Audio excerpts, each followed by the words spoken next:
Hello and welcome to this week's episode for Spy Trader Now. I am your host. My name is Ken, and our model portfolio is up 2.09% year to date as of March 9th, 2024. We have a green market signal for our strength, and we try to beat the returns of the buy and hold investor here of the S&P 500.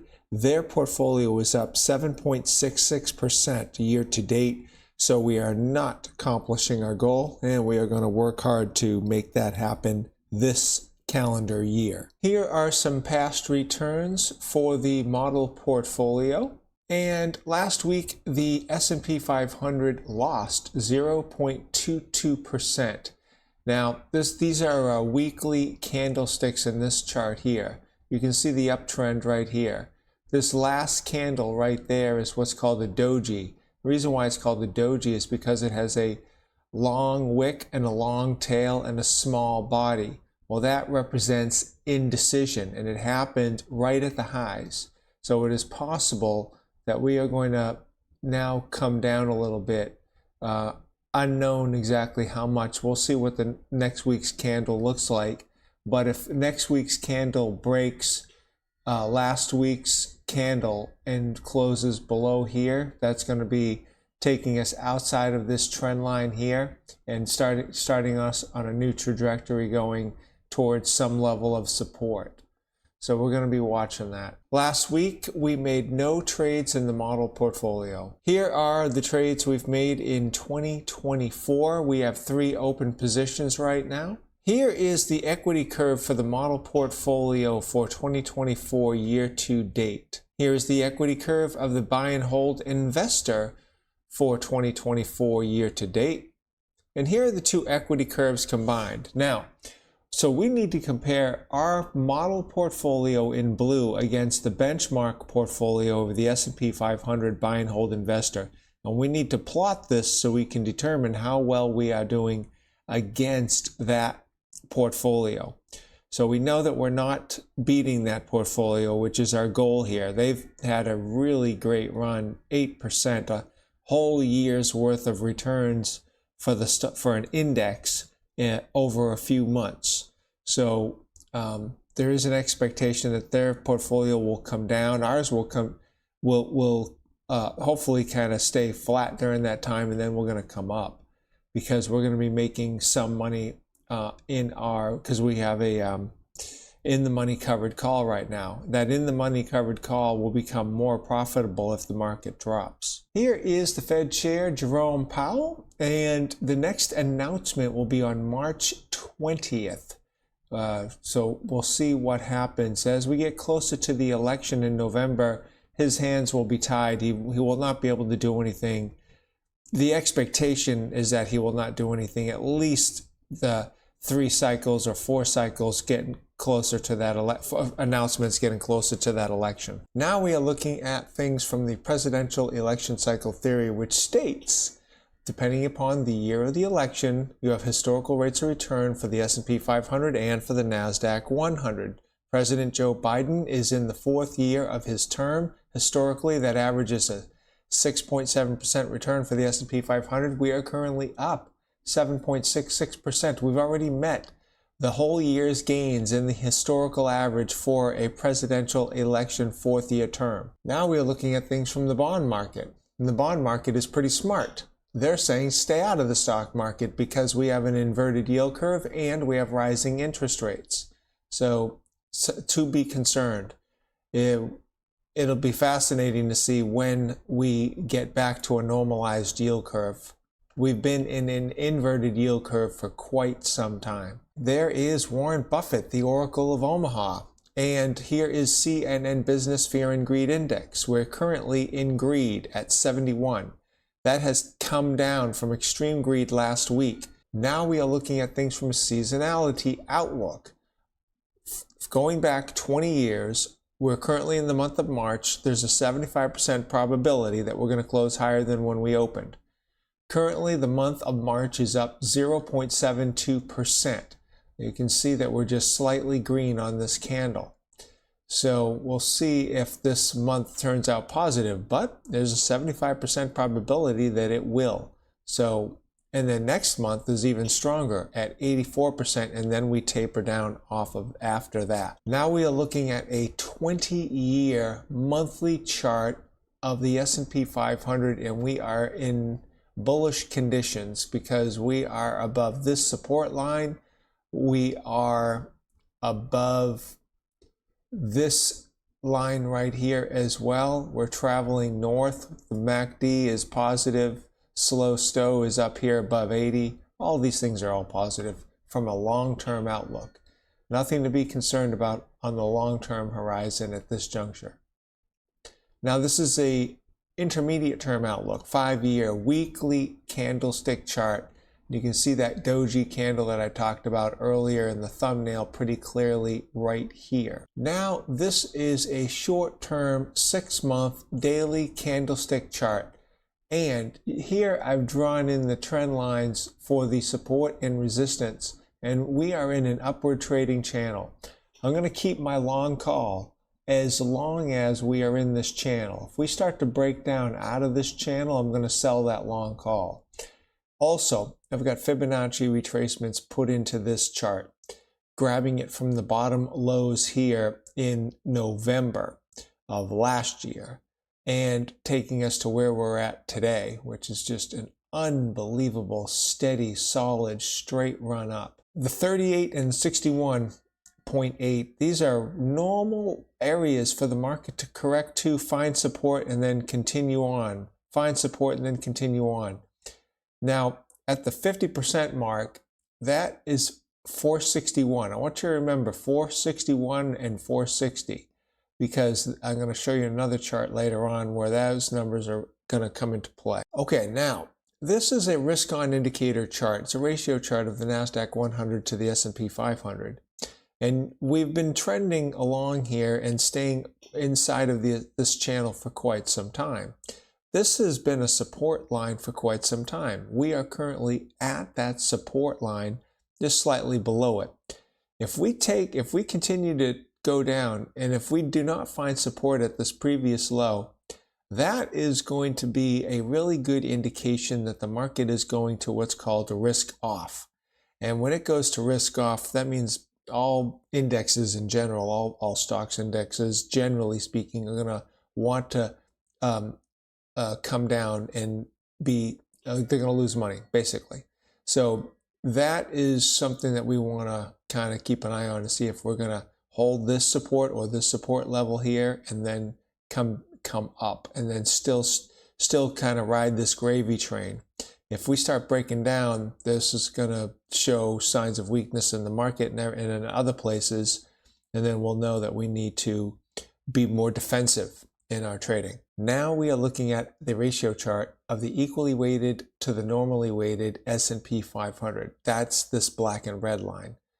The dark blue line is the S&P 500. The lime green line is the equally weighted S&P 500. And this is going back 20 years on a weekly chart. And here, I know we've fallen off of a cliff here and here. 29% drop here, 40% drop here. No real drop here. There's a small correction here, but nothing to even really speak about.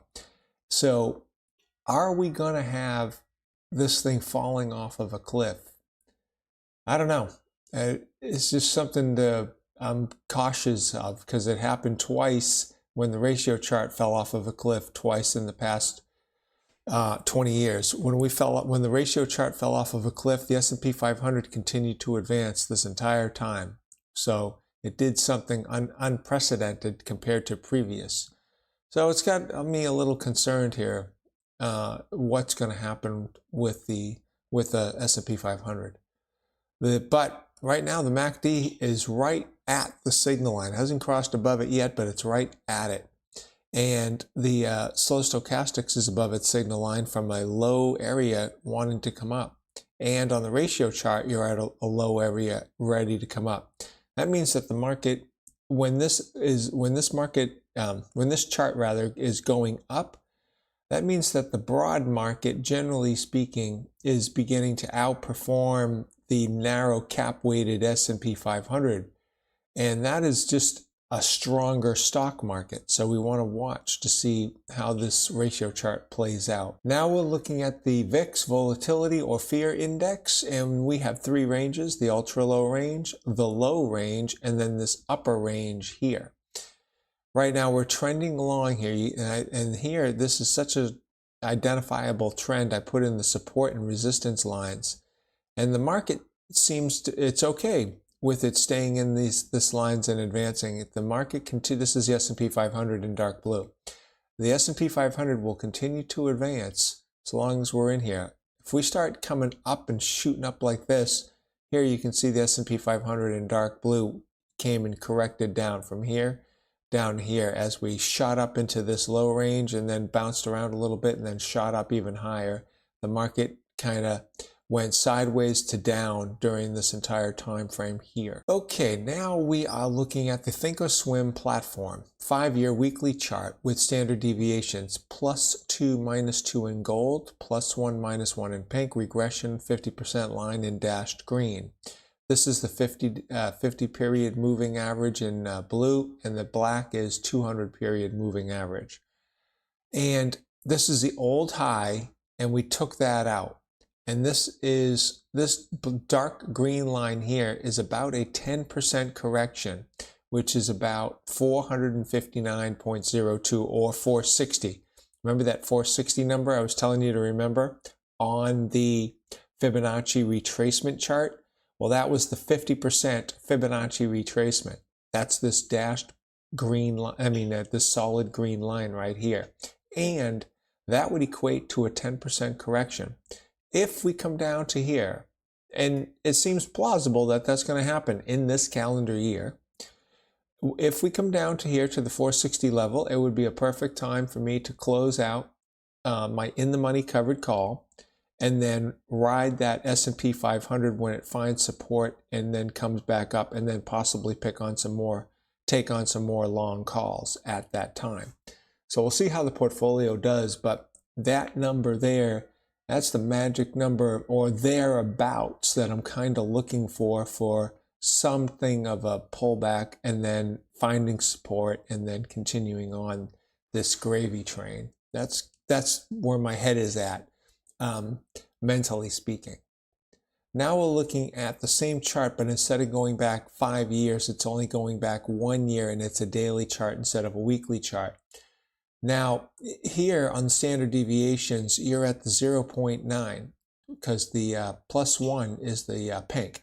And we know that there's a 68% probability that you're going to stay between the +1 and the -1 standard deviations.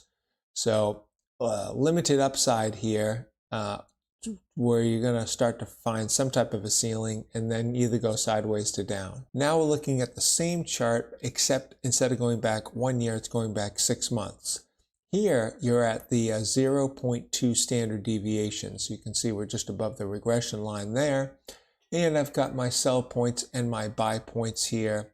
That buy is a little loose. That buy could really be changed a little bit lower so that it's in the middle of that 459, but we'll see if we come somewhere into this buy zone. We'll see what happens. Now, this particular chart is where I'm doing and I'm mapping out the strength of the stock market and other asset classes. This is the 11 sectors of the S&P 500.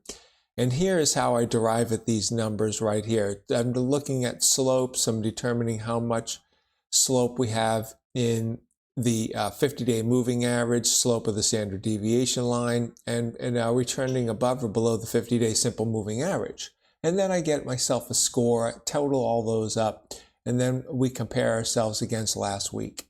So we know that across multiple asset classes, things are looking really strong, from 83 to 90% for the previous week.